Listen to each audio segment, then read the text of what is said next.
요한계시록 13장입니다. 1절 내가 보니 바다에서 한 짐승이 나오는데 뿔이 오리요 머리가 7이라. 그 뿔에는 10면류관이 있고 그 머리들에는 참남된 이름들이 있더라. 하나님께서 심판기에 예언의 말씀을 증거하게 하는 것은 12장과 같이 택한 백성을 보호하는 일이 있고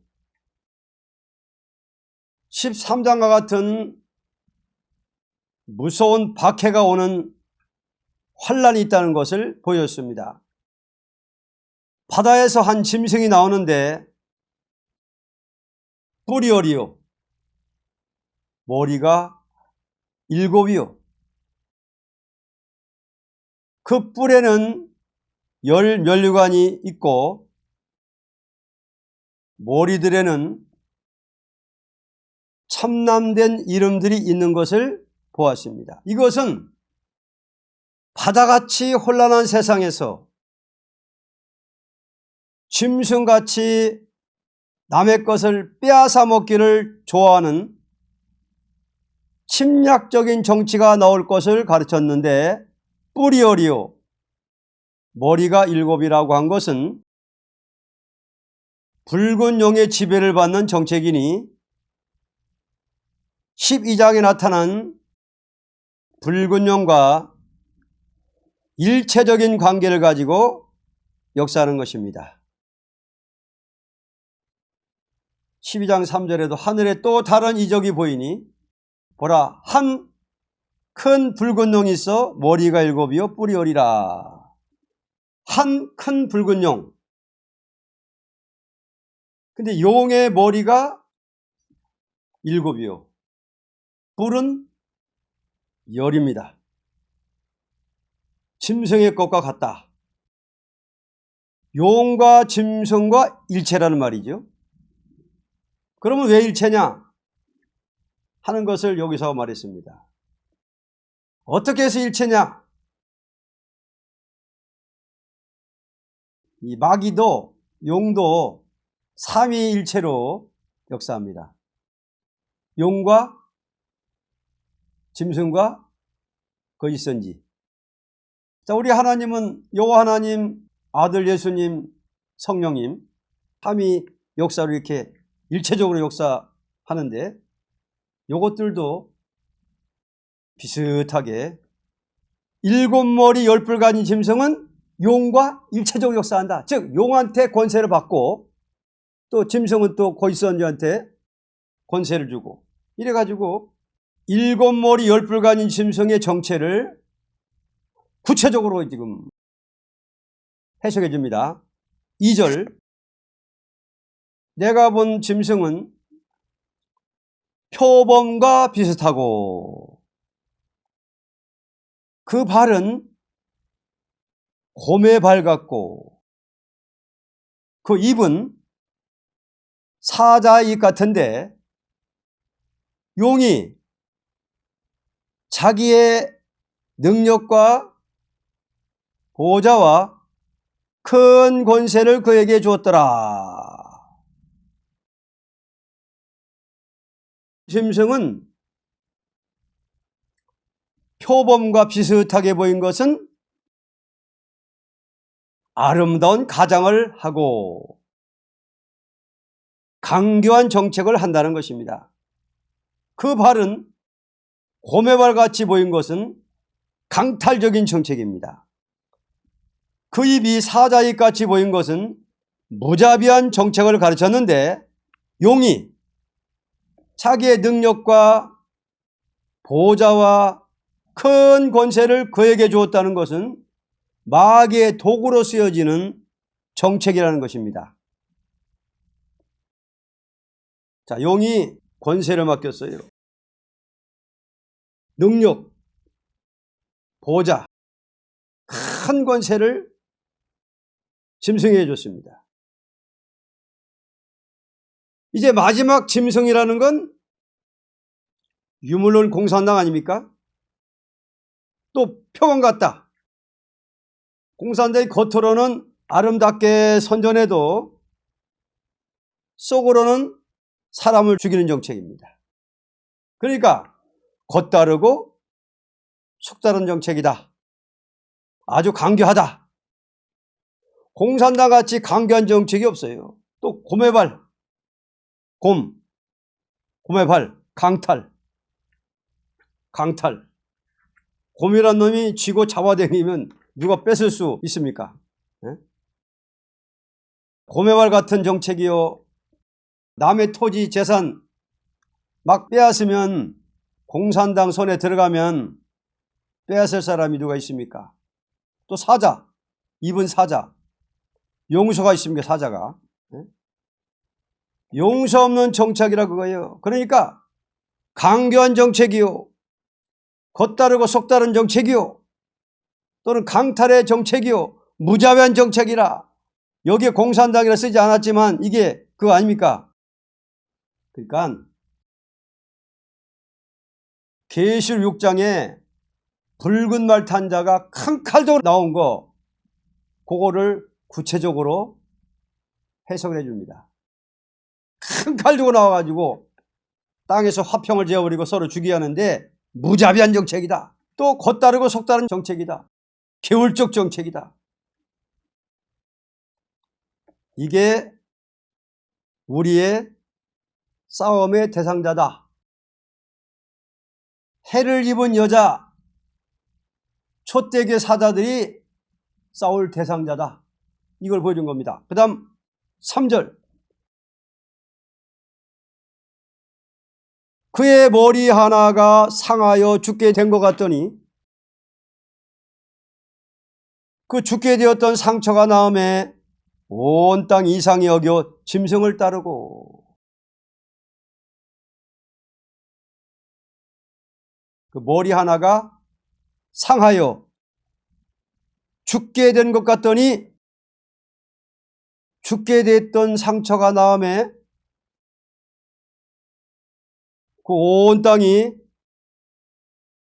이상히 여겨 짐승을 따른다는 것은 그 머리는 계시록 17장 10절을 보면 7 왕인데 5은 망하였고 하나는 있고 다른 이는 아직 이르지 아니하였으나 라고 한 것을 보면 상했다 나온 머리는 7째 머리라고 봅니다. 왜냐? 로마 시대에 요한은 이 계시를 하나님께 받아 기록했는데 5은 망했고 하나는 지금 있다고 한 것은 6째 머리가 로마가 됩니다. 그렇다면 7째 머리는 소련이라는 게 틀림없습니다. 이 머리가 상했다가 나온 것은 소련 혁명에 말단 계급이 폭동을 일으켜 머리가 되는 정부를 때려부수고 피를 흘리되 머리에 역사를 할 주권자 2천만 명을 죽인 사실을 보면 머리가 상했다고 하는 것이 분명합니다. 금일에 와서 망했던 나라는 세계를 침투할 위세를 가지고 위협을 주고 있는 현실의 형편을 미리 보인 것이라고 봅니다. 머리가 7이고 뿔이 10인데 머리 하나가 상하여 죽게 된 것 같더니 상처가 나으니까는 온 세상 사람들이, 온 땅이 이상히 여겨 짐승을 따른다. 자, 죽었다 살아난 머리 7째 머리죠. 죽었다 살아난 머리는 7째 머리. 분명히 로마 시대에 요한이 보고 다섯은 망했고 하나는 있다고. 이 다섯이라는 건 구약 때의 5대 강국, 애굽, 아수르, 바벨론, 메데파사, 헬라. 그렇죠? 하나 있다는 건 그때 로마거든요. 앞으로 나온다는 건 또 이게 소련이거든. 왜냐? 있던 기독교를 몽땅 없애버리려고 하는 이 짐승. 애굽에 있던 이스라엘을 몽땅 없애려고 작정했죠. 애굽이. 아들 낳으면 죽여버리는 정치. 그 다음에 아수르가 몽땅 이스라엘 없애려고 달라붙었죠. 또 바벨론이 몽땅 없애려고 달라붙었죠. 메데파사가 마지막에는 예배 한번 보는데 5원씩 벌금 받아먹다가 메데파사가 망했거든요. 그것도 없애버린 정책 아닙니까? 또 헬라가 종말에 가서 성경을 못 보게 하고 예루살렘 성전에 막 돼지 피를 뿌리고 예배를 못 보게 3년 반 했습니다. 그것도 다 예언적인 역사예요. 자, 3년 반 예배 못 보게 한 것도 앞으로 후 3년 반에는 매일 드리는 예배를 못 드리게 하고 3년 반 동안에 예배를 못 보게 합니다. 못 드리게. 자, 그랬다 망했단 말이에요. 과거도. 또 로마가 또 그짓 했거든. 네로 황제 박해 때 아예 기독교를 몽땅 없애려고 작정을 했습니다. 거짓말로 흉계를 꾸며가지고 로마성 10구를 불태워놓고는 저 사도들이다 저렇게 불태웠다 해가지고 누명 뒤집어 써가지고 그때 막 죽였잖아요. 사도 요한만 남고 그때. 또 로마 그 여섯째 머리 때에 200년 카타콤이란 그 비참한 광경은 로마의 악정 아닙니까? 얼마나 기독교인들 갖다가 기독교를 없애려고 막 하니까는 숨는데 무덤 속으로 숨어가지고서 예배를 드리고 몰래. 그게 200년 동안 카타콤이 그거 아니요? 무덤 속에 들어가가지고. 거기에서 그렇게 해놓고 이제 와서는 지구촌에 있는 온 세계에 퍼져 있는 기독교를 없애려는 정치는 공산당이다. 그 말입니다. 이게 마지막 머리, 이게 마지막 머리. 다른 나라가 복음을 받을 적에 알지 못해 박해했지만 있던 기독교를 없애려는 정치, 이런 정치는 없었어요. 어느 나라나 선교가 들어갈 적에 첫 번에는 알지 못해서 반대했지만은 그러다 그 나라가 환영해 들여서 발전했지요. 근데 지금 뭐예요? 있는 기독교를 없애려는 정치가 있었습니까? 이게 마지막 마귀원세 역사다. 마지막 머리. 기독교가 선한 종교인데 악의 정치죠. 지금 공산주의자들이 속에는 앞으로 기독교를 싹 없앨 것이다. 이런 계획이 있어요. 정치가. 근데 사실 기독교가 들어간 나라는 발전했지요. 그동안. 기독교가 들어가 발전한 나라 다 흥했습니다. 그러니까 소련은 이것은 순전히 없애려는 정치, 공산당이 나왔습니다. 그래서 머리가 상했다 그랬습니다. 소련혁명이라는 건 외국에서 들어갔습니까? 자기 나라에서 일어났습니까? 그렇기 때문에 소련 깃발은 핏빛깔, 붉은 빛깔의 낙가망치를 그렸습니다. 이건 노동자, 농민이 낙가망치를 들고 일어나서 승리했다는 거죠. 그래서 2천만 명 죽었다는 역사 있지 않습니까? 2천만 명이나. 그러니까 주권자 되는 머리 정부를 갖다 때려 부시면서 피로 그냥 막 낙가망치 때려 죽여가지고 지도자 머리 되는 주권자들을 갖다 다 때려 죽이고 나니까는 상했다고 표현한 거예요. 상했다고. 머리가. 그걸 상했다가 그렇게 표현한 거예요. 상했다. 근데 상했던 나라가 이제 이렇게 지금 됐단 말이에요. 그러니까 오늘날에 우리 변화성도 입맞는 종들의 싸움의 대상자는 바로 상했다가 일어난 이 일곱 머리 열불 가진 짐승이다. 그걸 지금 보여준 겁니다. 그래서 이 공산주의 사상과 정책을 따르는 자는 멸망한다. 이거 경고하는 거예요. 선지서를 가지고 우리가. 그 다음 4절.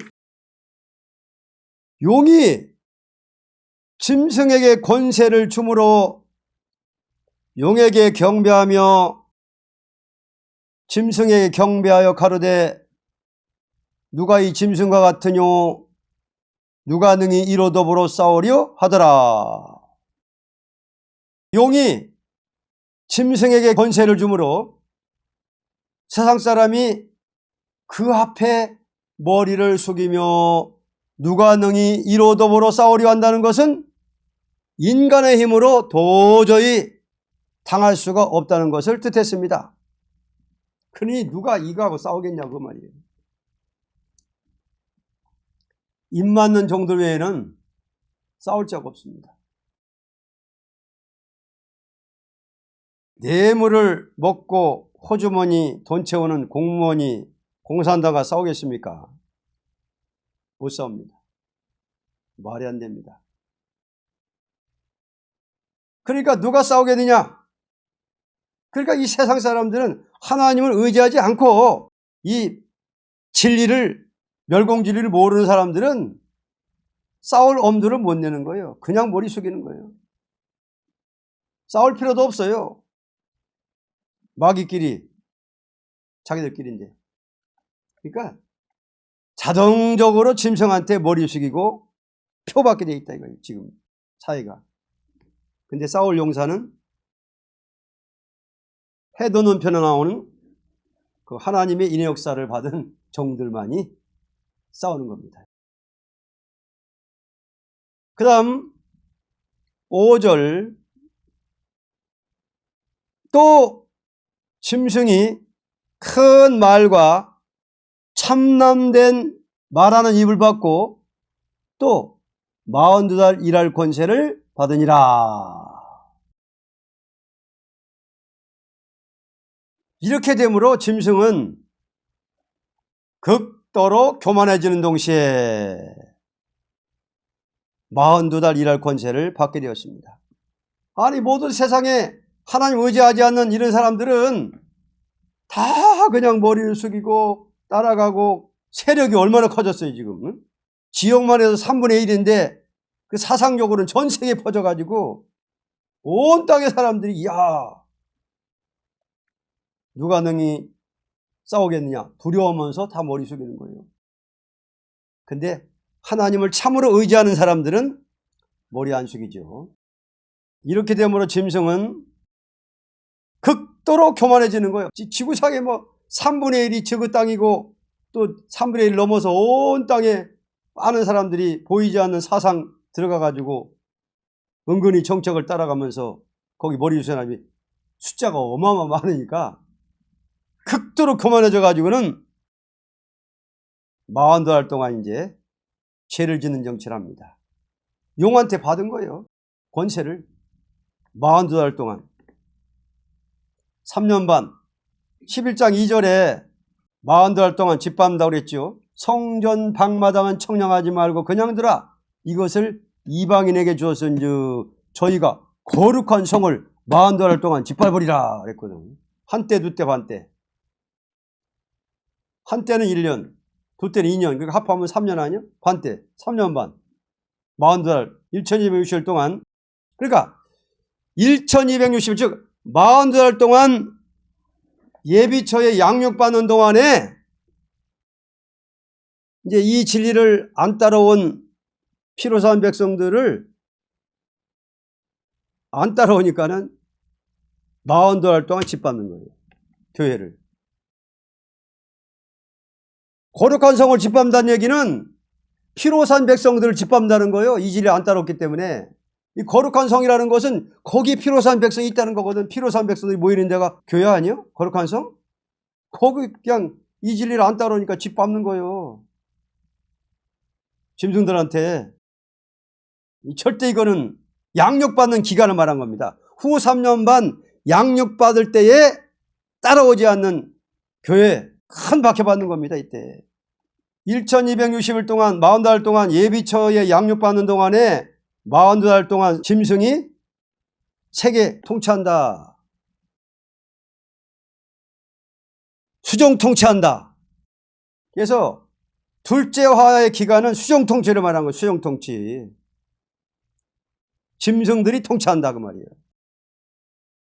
그러나 공산당이 통치한다 그렇게 하면 안 되고, 공산당이 주역은 주역이요. 큰 짐승이요. 공산 정치가 전부 큰 짐승한테 머리 숙이면서 각 나라마다 짐승들이 통치하는 거예요. 후 3년 반에는. 그래서 수정 통치라고 그러는 겁니다. 그러니까 미국이나 영국이나 소련이나 어디든지 지금 짐승이 있어요. 다 있어요. 나라마다. 이런 사회가 이제 멀지 않아서 옵니다. 이제 이것들의 그 목적은 뭐냐? 지구상에서 기독교를 없애자는 주의로 딱 뭉쳐진 사람들이 이제 세계를 갖다가 장악하는 거예요. 이게 바로 일곱 머리 열뿔 가진 짐승. 그러니까 이 소련이 세계 통일한다 이렇게 표현하는 것보다는 주역이다 그 말이에요. 일곱 머리 열뿔 가진 악의 세력이 후 3년 반을 다 통치하기 때문에 거기다 머리 숙여야 되는 거예요. 거기다 타협해야 되는 거예요. 다 다른 나라들은. 그래가지고 모든 예비처 밖에는 짐승들이 통치하는 거예요. 그러니 거기서 계명을 지키는 피로산 백성들이 큰 문제예요. 왜? 얘 굵은 벼옷을 입고 외칠 때는 이단인 줄 알고 겁이 나가지고 못 따라가고, 그렇다고 666 표 받으면 또 지옥 가니까는 표도 안 받아. 그러니까 보호를 못 받는단 말이지. 그러니까 압박을 받고 박해받는다 그 말이에요. 40달 동안. 이쪽에는 양육받고 40달 동안 못 들어온 사람들은 짐승들한테 매일 드린 제사도 못 드리고 예배도 못 드리고 기독교를 싹 없애려고 그러는데 뭐 얘들은 저들한테 표 받으면은 살려주고 안 받으면 매매도 못하게 하고 계속 압박하고 괴롭히고 박해하다가 끝까지 이제 안 받잖아? 그러면 다 죽여버리는 거예요. 그러면서 이제 어떻게 하느냐? 이놈들이 6절. 짐승이 입을 벌려 하나님을 향하여 회방하되 그의 이름과 그의 장막 곧 하늘에 거하는 자들을 회방하더라. 잠깐 동안 권세를 받은 짐승은 하나님을 회방합니다. 지금도 붉은 짐승의 그 사회에서는 회방하잖아. 지금도. 김일성이 아들 보고 엄마가 하나님 믿자 예배드리자 하니까는 하나님 어디냐고 대포로 쏴서 죽였는데 이렇게 하듯이, 그 다음 7절 또 권세를 받아 성도들과 싸워 이기게 되고 각 족속과 백성과 방언과 나라를 다스리는 권세를 받으니, 42달 일할 권세를 받으니라. 5절의 말씀을 또 다시 설명하죠. 42달 일할 권세 또는 권세를 받아서 성도들과 싸워서 이기게 되고 각 족속과 백성과 방언과 나라를 다스리는 권세를 받게 된 것은 하나님께서 세상을 벌하기 위해서 성도의 역사는 걷어가고 마귀 권세에게 세상 맡겼다. 즉 성도들과 싸워서 이기게 되고 하는 것은 인간들이 볼 때에 저들이 이긴 것 같은 거예요. 왜? 입맞은 종들의 권세 역사를 걷어갔거든. 틀림받았거든. 그러니까 성도의 역사는 걷어가고 이게 바로 성도들과 싸워서 이기게 되고, 이것은 세상 사람 볼 때는 이 짐승이 이긴 것 같은 거예요. 왜? 싸우던 종들을 역사를 거둬가고 들림받았거든. 성도들과 싸워서 이기게 되고라는 뜻은 뭐냐? 성도의 역사는 거둬가고 마귀 권세에게 세상을 맡겼다. 이거요. 기독교가 협상하면 지는 거예요. 우리는 협상하면 안 되는 거예요. 이 세력하고 절대. 자, 다시 이제 정리합니다. 그러면 성도들과 싸워서 이기게 되고라는 것은 이 세상에는 성도의 권세가 없어졌다 그 말이에요. 없다 그 말이에요.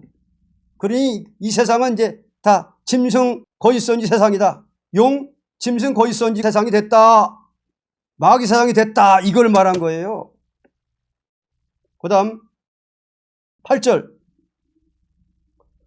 죽임을 당한 어린 양의 생명책에 창세 이후로 농명되지 못하고 이 땅에 사는 자들은 다 짐승에게 경배하리라. 그러므로 예비치 안에는 하나님이 철저히 보호하고 양육해 주나 그 밖은 악한 짐승에게 밥이 된다. 그 말입니다. 이렇게 되므로 생명책에 기록된 자 외에는 다 짐승에게 경배하게 된다. 그 말입니다. 그렇게 되니까 생명책에 이름이 기록된 자 외에는 다 머리 숙이고 표받는다. 그 말이에요. 피난처 안에만 보호를 하지 나머지는 다 먹힌다. 그 말이에요. 그 다음 9절 누구든지 귀가 있거든 들을지어다. 이것은 하나님께서 알고만을 모으기 위한 모략이니 누구든지 똑똑히 귀를 기울여 들으라는 것입니다. 지금 들으라는 거예요. 이제는 이 진리를, 예언의 말씀을 우리 보고 하는 말이지. 그 다음 10절 사로잡는 자는 사로잡힐 것이요 칼로 죽이는 자는 자기도 마땅히 칼에 죽으리니 성도들의 인내와 믿음이 여기 있느니라. 자, 이때는 보수적인 지향이니 억울함을 참고 믿는 자 외에는 다 버림을 당한다는 뜻입니다. 그러니까 촛대게 나가는 사람 아니고는 다 죽는다는 거예요. 다 밟힌다는 거예요. 그래서 지금 예수님께서 생명을 잃고자 하는 자는 보존할 것이고 보존고자 하는 자는 죽으리라. 그래서 지금은 참아야 된다. 성도가 끝까지 참자. 그러니까는 대환란에 안 빠지려면은 지금 우리가 참아야 된다. 지금 귀를 기울여야 된다. 그 다음 11절로 12절 내가 보면 또 다른 짐승이 땅에서 올라오니 새끼양같이 두 뿔이 있고 용처럼 말하더라. 저가 먼저 나온 짐승의 모든 권세를 그 앞에서 행하고 땅과 땅에 거하는 자들로 처음 짐승에게 경배하게 하니 곧 죽게 되었던 상처가 나은 자니라. 자, 모든 사람들이 표를 받게 되는 이유가 뭐냐? 다 짐승표를 받게 되는 이유는 새끼양의 두 뿔을 가지고 나오는 거짓 선지로 말미암아 일곱째 머리가 되는 짐승 앞에 다 경배하게 된다는 것입니다. 다른 짐승, 이거 다른 짐승은 거짓 선지, 새끼양은 어린 양인데 조그만 양이 뿔이 있습니까? 근데 이거는 가짜, 순 교권, 거짓 선지 교권, 양의 모양을 가지고 기독교를 가장하고 양을 가장해서 나오는 뿔, 순 교권, 거짓 선지, 미운 물건, 용처럼 말하더라. 짐승과 싸우자는 거예요. 머리 숙이자는 거예요. 거짓 선지가 나와가지고 다 일곱째 머리 짐승에게, 열뿔간 짐승에게 머리 숙이게 하고 표밖에 한다. 그래 WC 교권이 그만큼 이제 앞으로 그런 악한 일을 하는 거예요. WC 교권, 세계교협회. 그 다음 13절 큰 이적을 행하되 심지어 사람들 앞에서 불이 하늘로부터 땅에 내려오게 하고 마귀 권세를 개방시켜서 마음껏 세상을 미혹하도록 허락했으니 큰 이적을 행하되 심지어 사람들 앞에서 불이 하늘부터 땅에 내려오게 한다. 이게 마귀불 아니에요. 마귀불. 과학 발전으로 얼마든지 이렇게 마술적으로 이렇게 행동할 수가 있습니다. 자, 그 다음 14절로 15절. 짐승 앞에서 받은 바 이적을 행함으로 땅에 거하는 자들을 미혹하며 땅에 거하는 자들에게 이르기를 칼에 상하였다가 살아난 짐승을 위하여 우상을 만들라 하더라. 저가 권세를 받아 그 짐승의 우상에게 생기를 주어 그 짐승의 우상으로 말하게 하고 또 짐승의 우상에게 경배하지 아니하는 자는 몇체든지 다 죽이게 하더라. 이것은 땅에 관한 자들을 미혹하여 일곱째 머리 앞에 경배하도록 최후 극단적인 미혹을 주게 하여 마술적인 행동으로 짐승의 우상으로 말하게 하고 그 앞에 절하지 않으면 몇체든지 다 죽이게 한다는 것이다 그랬습니다. 그러니까 여기 일곱 머리 열불간 짐승한테 머리 안 숙이면은 안 된다고 하면서 거짓 선지를 앞세워가지고 마술적인 행동으로 또 미혹하는 거예요.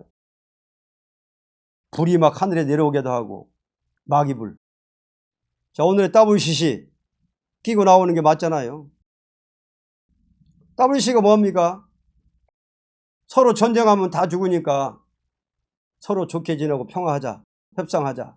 그러니까 이게 우상, 이게 뭐냐면 우상을 만들라는 건 뭐냐면은 그만큼 하나님 의지하지 않고 사는 사람들, 야, 우리가 살 길은 이거밖에 없고 세계를 정복하고 세계를 통일하는 거는 이 공산주의 사상과 그 정책밖에 없어. 그거를 하나님 섬기듯이 우상처럼 섬기다 그 말이에요. 그걸 우상으로. 그 다음 16절로 18절. 저가 모든 자 곧 작은 자나 큰 자나 부자나 빈궁한 자나 자유한 자나 종들로 그 오른손이나 이마에 표를 받게 하고 누구든지 표를 가진 자 외에는 매매를 못하게 하니 이 표는 곧 짐승의 이름이나 그의 이름의 수라. 지혜가 여기 있으니 총명 있는 자는 그 짐승의 수를 세어보라. 그 수는 사람의 수니 666이니라.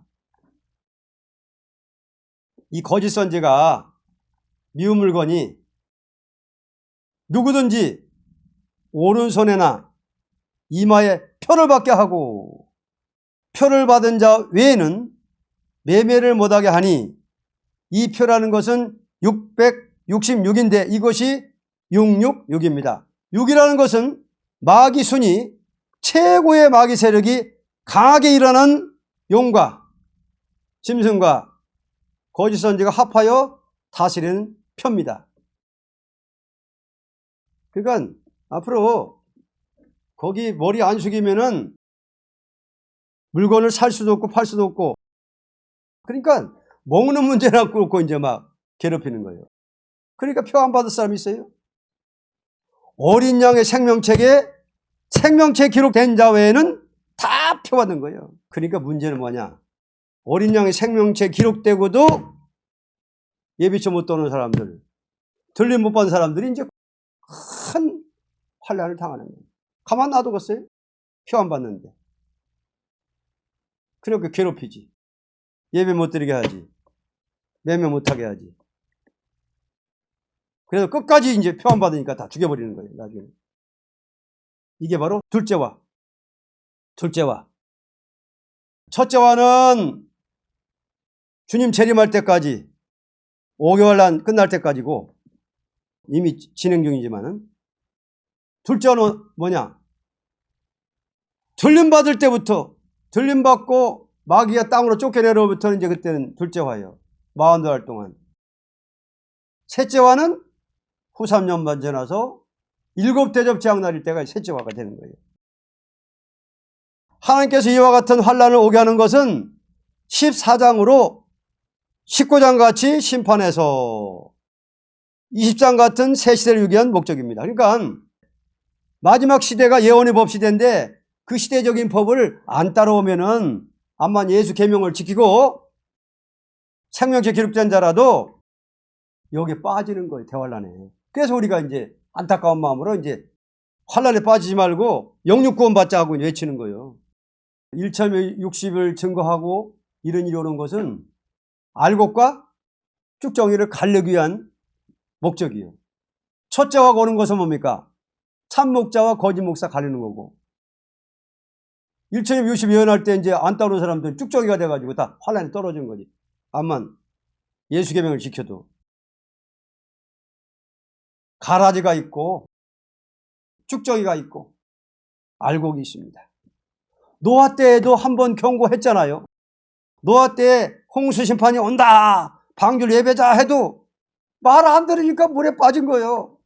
마찬가지로 마지막 피로산 백성들도 마지막 아름다운 소식, 마지막 예언의 말씀을 전개해가지고 누가 순종하나 이거 시험해보고서는 순종한 사람들만 남겨놓고 다 환란에 빠져버리는 거예요. 눈물의 경고를 하는데도 순종치 않는 이스라엘은 원수의 칼에 먹힘을 당한, 원수의 칼이 뭐예요? 후 3년 반에 원수의 칼에 막히는 거예요. 종들은 먼저 오게 올 때.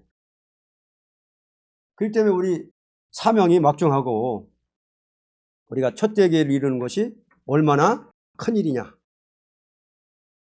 13장은 수정통치, 즉 6장에 나오는 붉은 말 탄 자가 나중에는 어떻게 하느냐. 이렇게 대환란 때에 예비처 양육받을 동안에 이런 어마어마한 죄를 짓고 괴롭힌다, 짓밟아버린다. 거룩한 성을 만들었다는 땅을 짓밟은다. 그러니 얼마나 비참하겠어요, 발표한 사람들이. 6장에 붉은 말 탄 자의 정체를 8장에서는 피석인 우박으로다 지도자 2천만 명을 갖다 학살해 나온 정치다. 이게 바로 일곱 머리 열불 가진 짐승이다. 거기서 네가 청황색말 탄 자가 6장에 나와가지고, 청황색말 탄 자가 거짓 선지가 나와가지고 햇불같이 타는 큰 별이 강가물샘에 떨어졌는데 이름은 쑥이더라. 지금 거짓 선지가 기독교에 들어와가지고 교권 잡아가지고 쑥물을 내고 있으니 그 쑥물 먹으면 죽으니까는 내 백성아 거기서 나오라 그런 거예요. 내 백성아 나와라. 거짓 선지가 쑥물을 먹이고 있으니까 바벨에서 나오라, 이거 바벨교회에서 나오라. 지금 우리가 그걸 외치는 거예요. 지금 안 나오면은 쑥 먹고 있으면 대환란에 빠지니까. 그리고 결국은 청황색말 탄 자가 다 짐승한테 표밖에 하는 거예요. 그래서 백마 2차 승리 용사들의 말을 안 들으면은 이렇게 환란에 빠집니다. 자, 13장 수정통치 둘째화. 13장은 둘째화의 내용을 말했고 예비처의 양육을 12장에 말했습니다. 여기까지 보겠습니다.